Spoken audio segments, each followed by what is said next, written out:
Bueno, estoy de vuelta en Australia después de haber pasado un poco más de un mes, mes y medio en Colombia de vacaciones, desde antes de Navidad prácticamente hasta esta semana que regresé. Y pues hay muchas cosas para analizar, eh, para pensar si Colombia sigue siendo igual, o está peor, o está mejor, y pues cómo la ve uno desde el punto de vista de un inmigrante que ya no vivía allá desde hace 11 años. Eh, pues cómo ve todo ese proceso de evolución o de involución del país de uno, ¿no? Ya estando en un país desarrollado, donde no se pasan tantas dificultades y tantas variables como sí en Colombia. Bueno, yo estuve estancado en la pandemia allá en Colombia como un poco más de año y medio, que pues Australia cerró las fronteras y bueno, allá tuve que estar también un periodo largo. Y finalmente regresé apenas a Australia, abrió las fronteras y apenas me procesaron otra vez la visa porque bueno, también tuve problemas con eso. Al estar por fuera tanto tiempo y no regresar, pues obviamente que el gobierno eh, le da a uno un tiempo para regresar y si no, pues para qué visa, ¿no? Aunque bueno, todos esos fueron tiempos o cosas que solo pasaran, es que solo pasan una vez en la vida, ¿no? Pero bueno, me tocó pasarlas. Y bueno, finalmente tuve la oportunidad de volver a Colombia y estuve por varias partes. Y bueno, uno quisiera analizar la percepción que se tiene del país estando uno acá y estando relativamente bien informado, porque digamos, yo estoy muy pendiente de todo lo que dicen las noticias, todo lo que dicen las redes sociales, todo lo que dice la diferente gente que informa sobre el país. Muy poco medios tradicionales porque ciertamente no son imparciales y no ofrecen información verídica. Siempre tergiversan, siempre, bueno, sirven a intereses privados, intereses particulares y tratan de orientar la opinión de la gente hacia lo que les conviene a ellos. Los medios tradicionales de Colombia no son, no sé si lo han sido, pero no son imparciales y no tienen esa función social que dice la Constitución o lo que deberían hacer, ¿no? De informar a la gente. No, prácticamente son un negocio y se mantienen a punta de propaganda y de los que les pagan y de los mismos dueños que son los que manipulan la opinión pública. Entonces, la percepción que uno tiene estando acá en Australia es que Colombia va mal, que Colombia pues está en la debacle y que pues prácticamente en todos los aspectos Colombia no va bien. Siempre orientando esa opinión como a echarle la culpa a algo, ¿no? Y ese algo pues es el presidente Petro. Entonces, es simplemente tener memoria y tener como esa trazabilidad de cómo se han portado eh, esos informadores desde el momento en que el presidente se posesionó. Y cuando Petro fue electo, fue una época en la que yo estaba en Colombia, en la que yo tuve la oportunidad de vivir ese proceso de cambio, toda la campaña. Yo fui al cierre de campaña de él, estuve en esos eventos y voté, obviamente, voté por Congreso y voté por presidente. Y bueno, había mucha esperanza y un muy buen programa de gobierno que pintaba muy bien, que no dependía de él enteramente porque hay muchas cosas que cambiar de fondo, que dependen del Congreso, y que ya después de estos casi 4 años transcurridos, pues la gente se habrá podido dar cuenta que se han querido cambiar muchas cosas que el Congreso no ha dejado. Se han querido hacer muchas reformas a las pensiones, a la salud especialmente, a los derechos de los trabajadores y a muchas cosas que el Congreso no ha dejado y que no dependen solo del presidente. Él se hizo elegir con esas propuestas y se presentaron, se justificaron y lamentablemente no se votó lo suficiente para Congreso para haber elegido unos parlamentarios que por lo menos le hubieran dado la oportunidad a esas cosas que le hacen falta al país. Entonces, obviamente que han cambiado cosas, que uno ve que están mejor.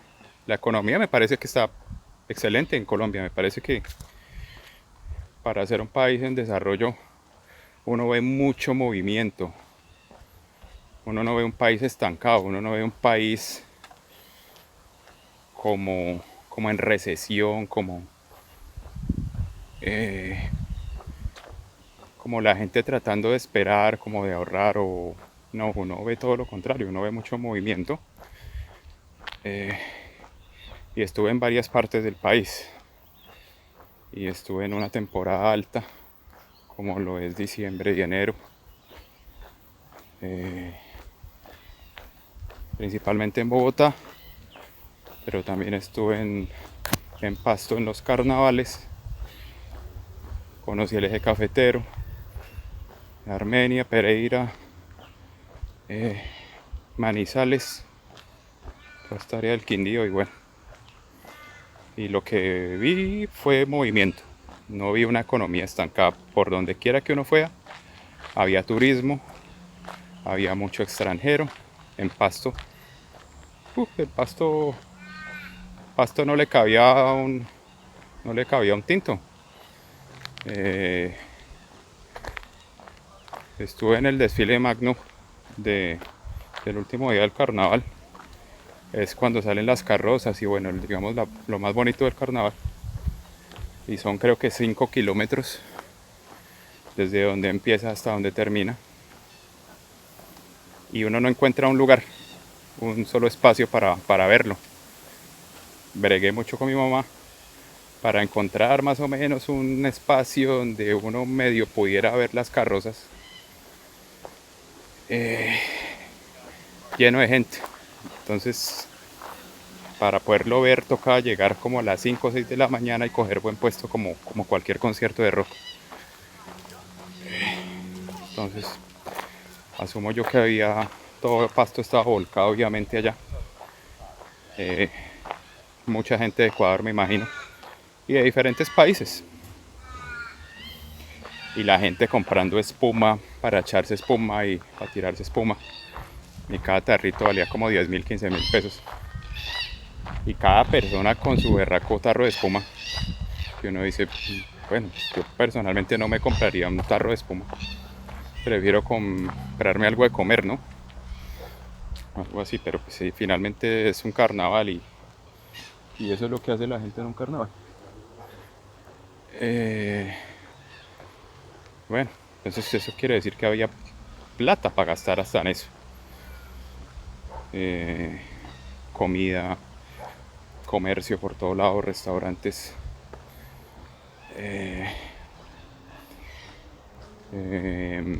Bueno, todo lo que tiene Pasto para ofrecer en esos sitios turísticos, las lajas y todo eso lleno de gente, lleno de comercio, vendedores informales por todo lado vendiendo cosas. Entonces, si no hubiera gente para comprar, gente que quisiera comprar cosas, pues no habría vendedores vendiendo y ofreciendo, ¿no? Entonces eso finalmente es economía. Eso es lo que mueve el país.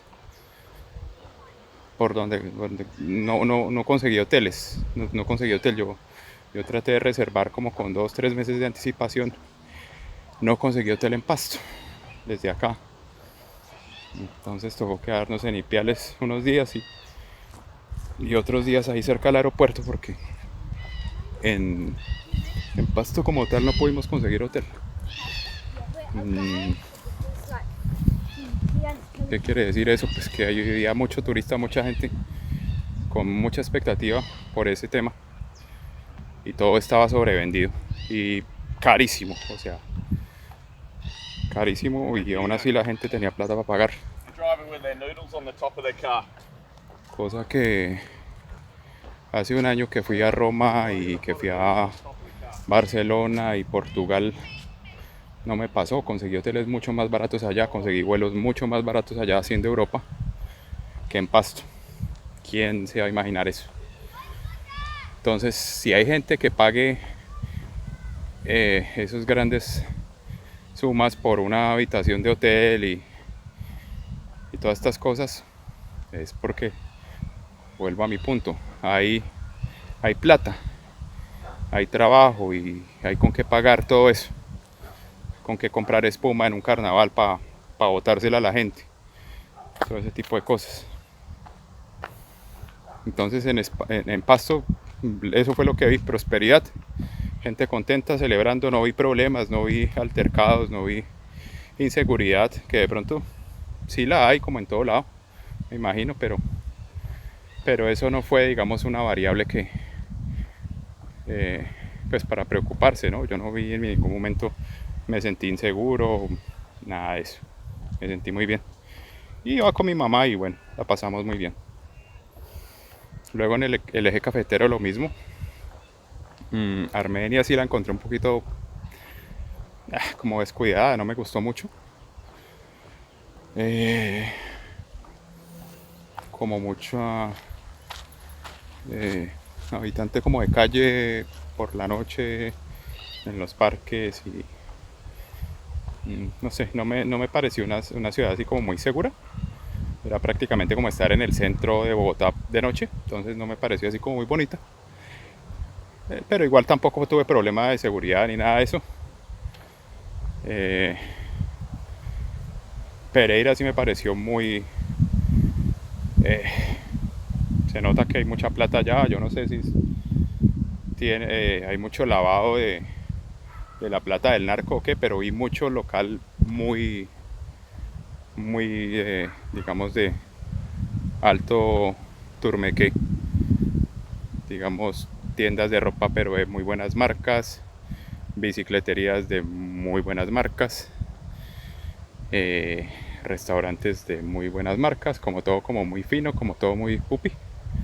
En Pereira, pues obviamente que es una ciudad ya más grande, no es como Armenia, pero bueno, eso fue lo que vi. Eh, Obviamente que todo no puede ser malo, no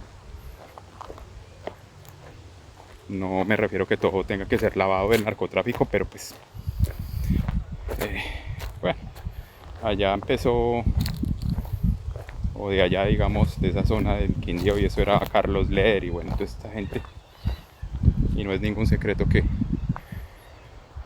ese tipo de movimiento se ve por allá, por esas zonas, ¿no? Como me parece que es como muy buen vividero y bueno, pero eso, o sea, si digamos, si la economía estuviera mal o si el país fuera mal, pues uno no vería, digamos, todas esas grandes marcas y esas grandes tiendas, porque sencillamente no habría quien comprara, ¿no?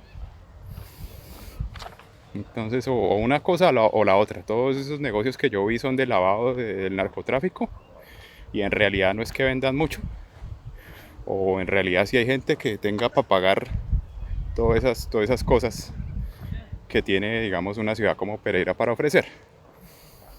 Fui a Santa Rosa de Cabala, las termales, lo mismo. Y eso que fui de noche, lleno, lleno de gente. La entrada tampoco es que sea muy barata, vale como 100.000 pesos. 100, 120.000 pesos que estuve como 2 horitas ahí. La comida es más o menos cara adentro, muy bonito eso sí. Iría, iría nuevamente, iría todas las veces que pudiera ir, iría, porque es muy bonito. Es lo mismo, lleno de gente. Eso no le cabía a una sola persona a esas piscinas, a las termales. Y así, por donde andaba. Manizales lo mismo. muy bonito. Para entrar a la iglesia también, hacer el tour en la iglesia, es como la principal atracción en Manizales, lo mismo. Tocaba con turno y tocaba pagar y tocaba, bueno, todo con tiempo. Pero una ciudad muy bien organizada, Manizales. Uno llega al terminal y ahí tienen como su cable, que es como un teleférico que lo sube a uno a la parte central de la ciudad. Muy bien, muy bien organizado. Como debería estar organizada en ciertas partes, digámoslo así, de Bogotá, si así estuviera. Por ejemplo, en las partes donde hay cerros, así con esos cables sería muy bonito. Que creo que pues más o menos es el sistema por allá en el Tunal y en Ciudad Bolívar y todo eso del cable. Entonces, si eso lo aplicaran a otras partes, sería muy bonito. Me pareció que Manizales es una ciudad pequeña, pero está muy bien organizada, segura. Lo mismo, mucho comercio, mucha actividad. Por donde fuera uno hay vendedores, hay donde comprar cosas. O sea, en Colombia uno no se va para conseguir algo porque siempre lo va a encontrar. Y si está la oferta, pues habrá quien compre también. Y si hay plata, pues habrá quien invierta en lo que quiera que tengan todas esas ciudades para ofrecer. Bogotá, Bogotá se la tiraron con el metro elevado, esa es la realidad. Bogotá tuvo la oportunidad de hacer un metro subterráneo cuando Petro estaba de alcalde, y no es que uno quiera, digamos, insistir sobre que uno es petrista o que uno es un fanático de Petro, no, sino uno habla desde el punto de vista de un inmigrante que ya ha tenido la oportunidad de conocer muchos países, muchas ciudades con metro, cómo están organizadas, y uno no ve semejantes aberraciones en ningún lado, por más que los sistemas de metro sean viejos. Yo creo que uno va a Caracas, Venezuela, y uno no ve un metro feo. Uno ve, digamos, lo que dice el sentido común y cómo debería estar construido. Uno va a Ciudad de México y lo mismo. Pero en Colombia, en Bogotá, eso no va a pasar, y lamentablemente no va a ser así como son los estándares en el mundo. Y es una tristeza.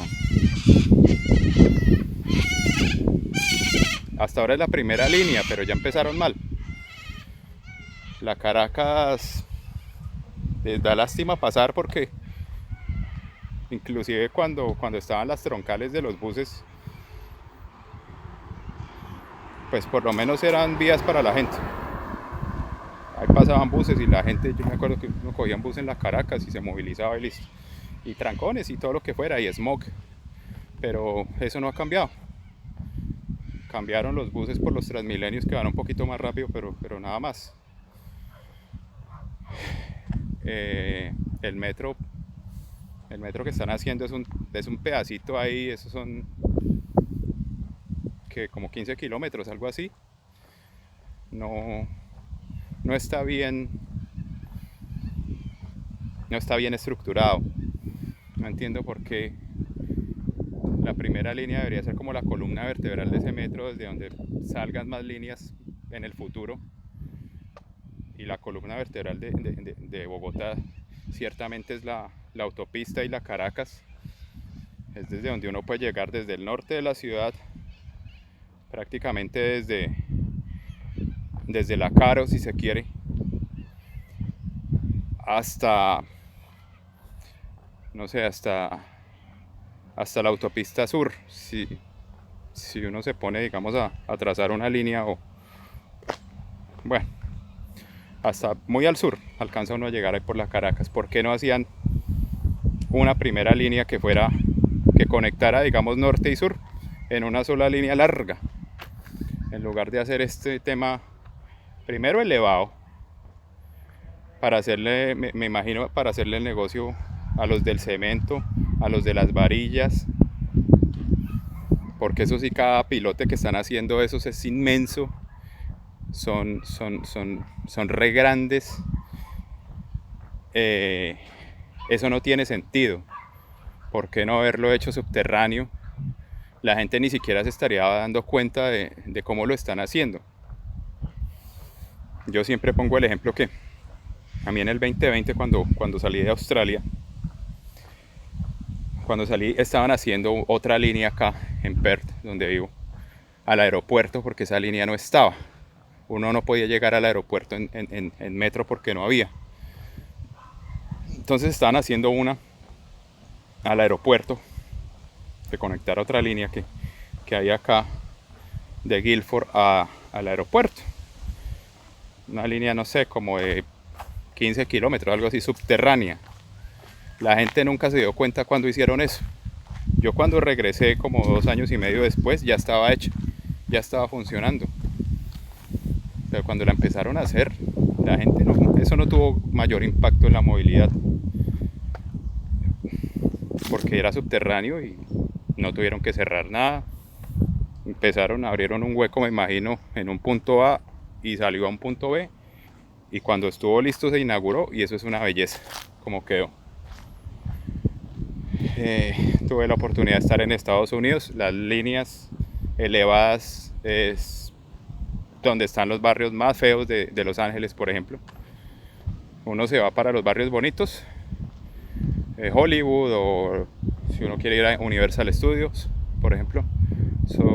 Hay metro, pero eso es subterráneo. La gente no sabe ni siquiera dónde está el metro porque esos son como 4 pisos por debajo de la tierra. Y así es. Se va uno para Compton, metro elevado, indigentes, suciedad. Me imagino que así va a ser la Caracas en el futuro, o ya lo es.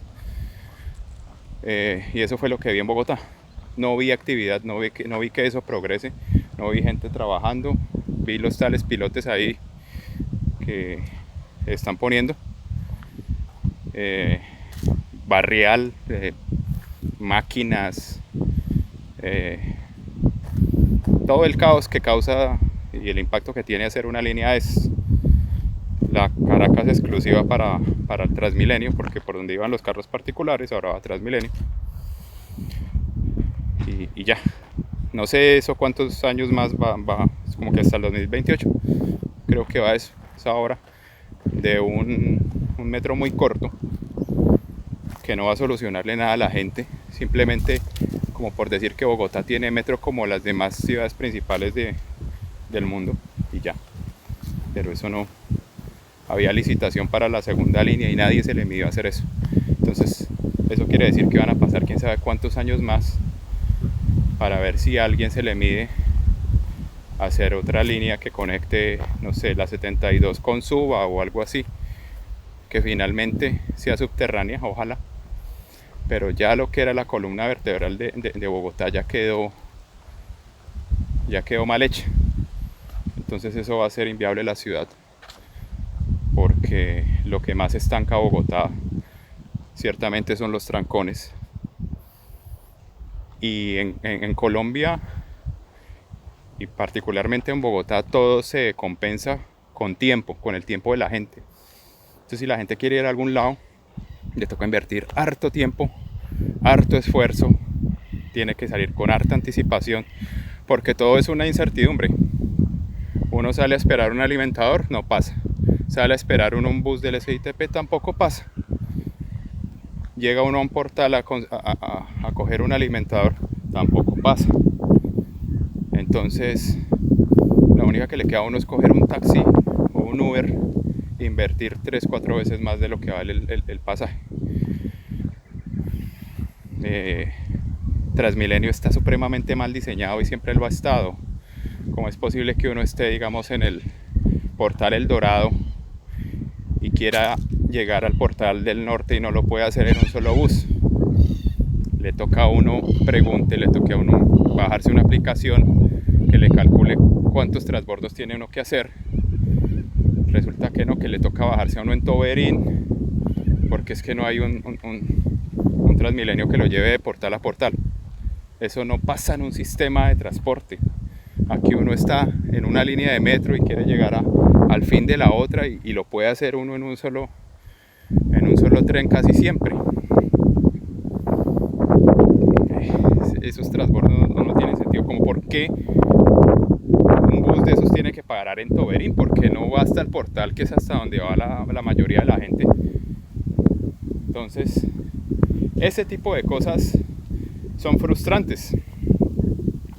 Peñalosa siempre ha dicho que es que Transmilenio es igual de rápido a un metro y no lo es, por el simple y sencillo hecho que las troncales están destruidas, siguen habiendo huecos, las placas de cemento están rotas. Entonces, si un Transmilenio va a 70 kilómetros por hora y eso, o 60, y hay un hueco, pues le toca parar. Y esos huecos están cada 100 metros hay uno, o hay una losa levantada, o hay algo que obliga al conductor a bajar la velocidad para poder pasar el hueco bien. Entonces en eso se pierde tiempo. El Transmilenio no va rápido.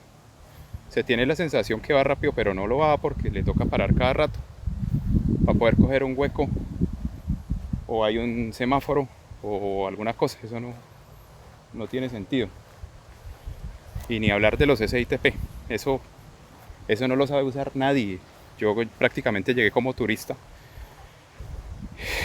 y si no estaba cerca a una troncal, pues tenía que coger algún bus, pero nunca supe cómo coger un bus de esos. De pronto, estando en la séptima, ya digamos por experiencia, casi siempre cogía el mismo, que yo sabía que de pronto iba por toda la séptima y era, digámoslo así, relativamente sencillo. Pero si fuera para otro lado, no, es demasiado complejo saber qué bus le sirve a uno, dónde lo puede uno coger, porque no en todos los paraderos paran todos los buses, y a veces cuando uno se va a bajar tampoco lo dejan donde uno necesita bajarse. Entonces es un sistema complejo, y eso hace inviable la ciudad. Eso agobia mucho a la gente, y aparte es caro, es costoso. El Transmilenio está súper caro, y fuera de eso le subieron como 300 pesos. Entonces la gente se seguirá colando en la medida que se pueda, porque es caro y no es bueno. Y el metro no va a solucionar nada. Si no lo hicieron subterráneo, por lo menos hubieran quitado Transmilenio y lo hubieran dejado a nivel. Lo hubieran dejado, pues no habrían tenido que invertir toda esa cantidad absurda de plata en esos pilotes que están haciendo de cemento horribles. No, déjenlo a nivel. Simplemente pongan los rieles, quiten Transmilenio y listo. Muevan Transmilenio temporalmente por la 11, por la 13, por la 10ª. Lo mismo que están haciendo hoy en día, dejar a la gente de transporte particular sin la Caracas. Lo hubieran podido hacer por la 11, 13, 10ª, metiendo los Transmilenios por ahí, mientras que ponían los rieles.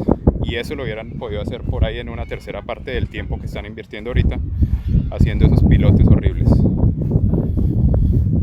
Entonces no entiendo por qué no, por lo menos lo hubieran hecho así. Quiten Transmilenio, dejen el tal metro a nivel. No lo hagan entonces subterráneo si no quieren darle la razón a Petro, y háganlo a nivel, en casi todo lado. Pero no, tenían que hacer esos putos pilotos horribles, y así va a quedar.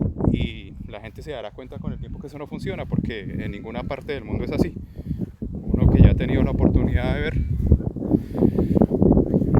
dónde están esos sistemas así, eso no queda bien, y no soluciona problemas de tiempo ni nada. La gente se va a seguir gastando lo mismo, o le va a tocar bajarse del metro para montarse en un Transmilenio, que es peor.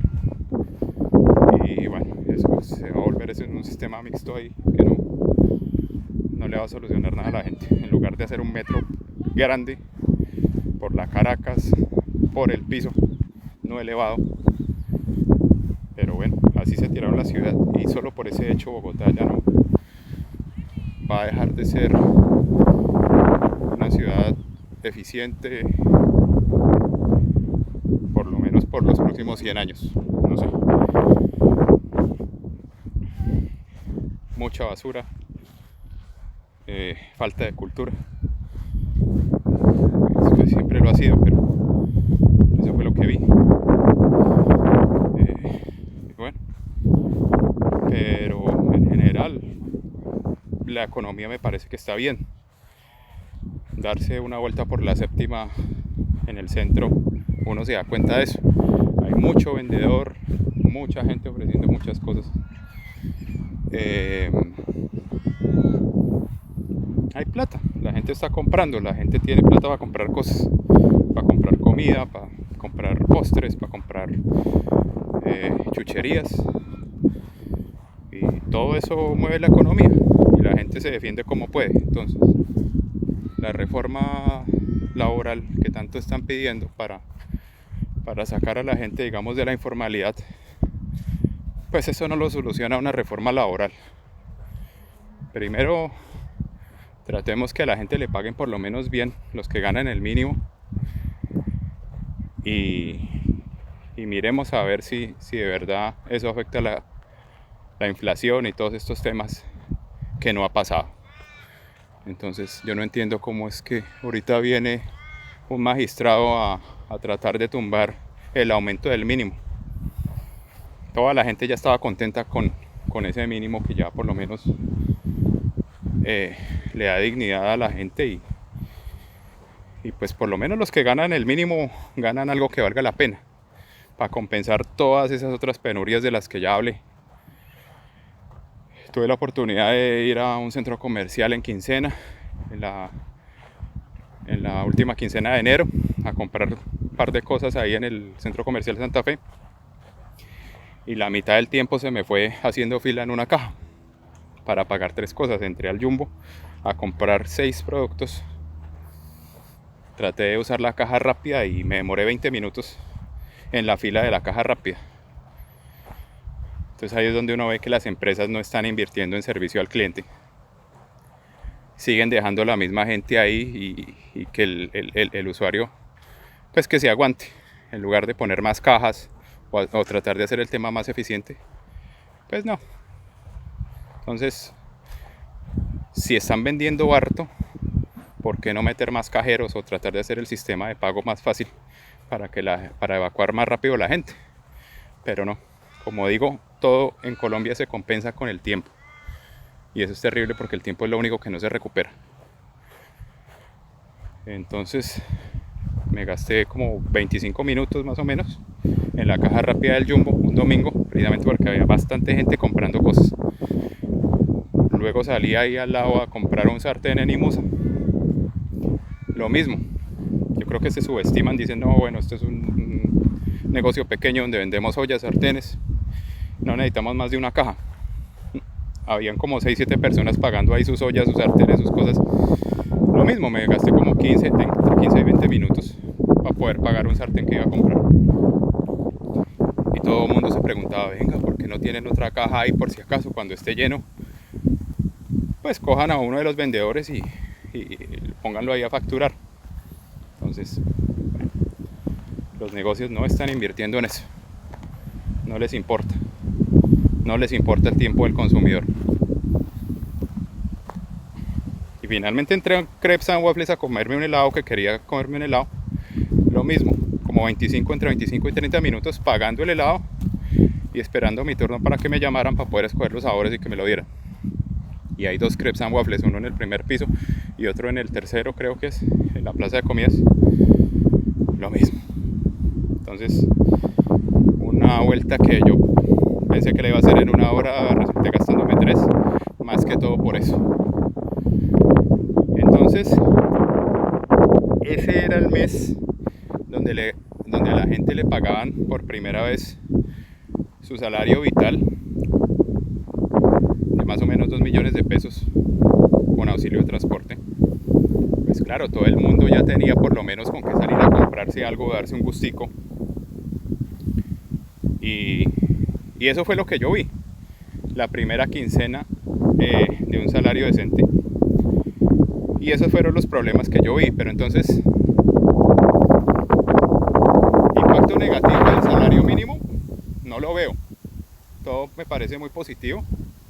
La gente ya tiene más plata en el bolsillo Y el colombiano ciertamente es de gastar y de darse sus gustos y de salir a cine y de bueno, porque entonces la vida para qué si uno se la va a pasar ahorrando cada centavo porque no le llega a uno un buen sueldo y porque todo es muy caro. No, ya teniendo la gente un sueldo más o menos decente, puede salir y comprarse sus cosas y darse sus gustos, que eso fue lo que vi esa primera quincena de enero. Y me pareció pues muy chévere, por un lado muy positivo. Acá en Australia uno no ve eso, porque aquí uno nunca hace una fila para nada. O hay cajas registradoras donde uno mismo puede pagar sus cosas y se va y listo. Entonces acá no hay filas. Los bancos tampoco hay filas. Uno puede ir a un banco y pide un turno y uno dice, no, sabe que voy a almorzar y vuelvo en media hora. Listo. Pero no se queda uno media hora ahí haciendo una fila. Ese tipo de cosas son las que hace falta en Colombia. Si estos magistrados de mierda dejan el salario mínimo y permiten que la gente gane un poquito más y que no, toda la plata no sea solo para los ricos, pues son cosas que las empresas eventualmente tienen que ir mejorando. Que el Ministerio de Trabajo vaya poniéndoles la lupa a todo eso y tratar de mejorar las condiciones laborales de la gente para que eso también beneficie al consumidor.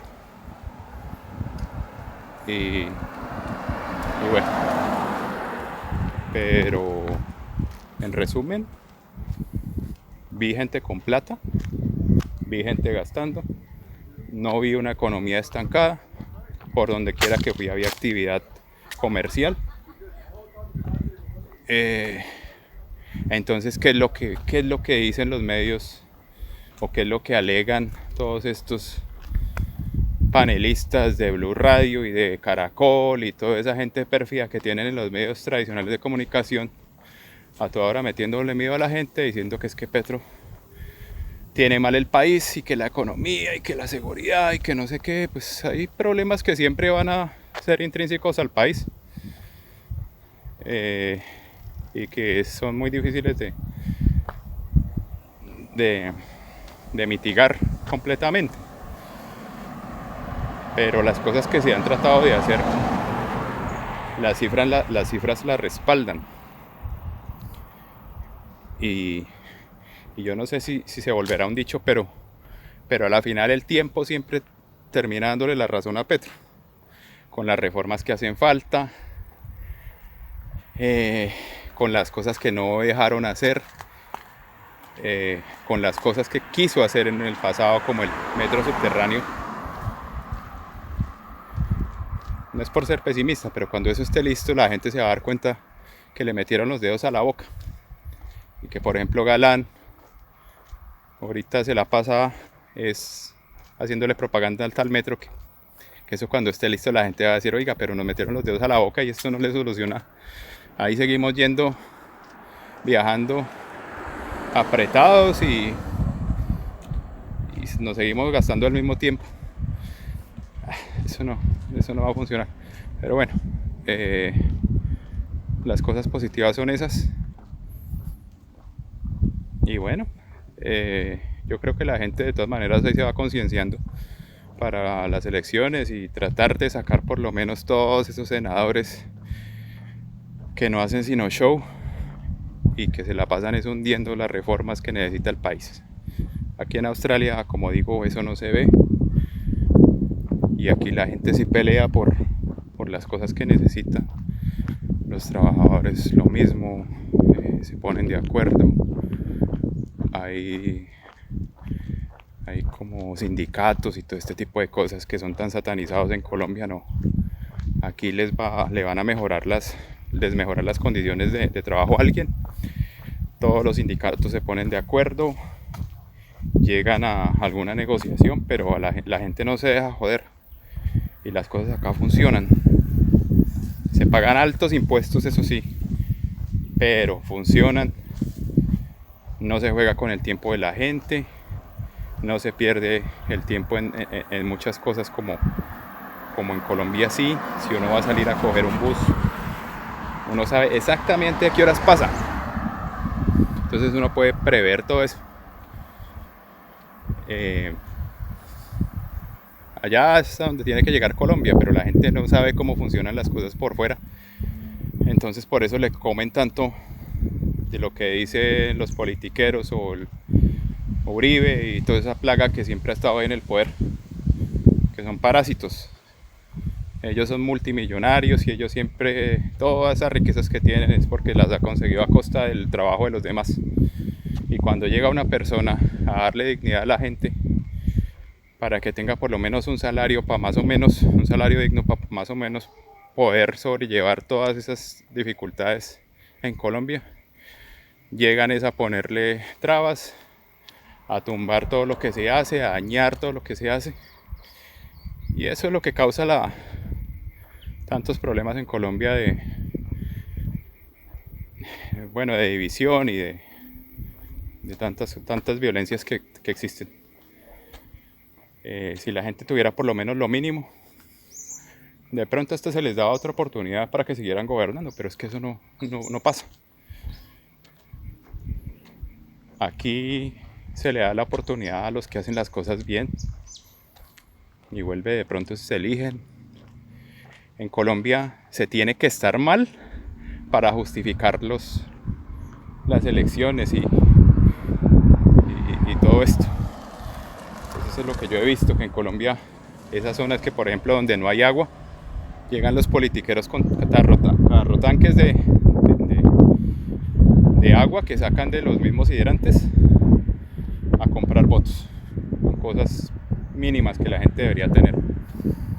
Eso en un país como esto, eso nunca pasaría, pero bueno. Entonces ese es el análisis que tengo de Colombia después de 3 años de volver y cómo lo vi.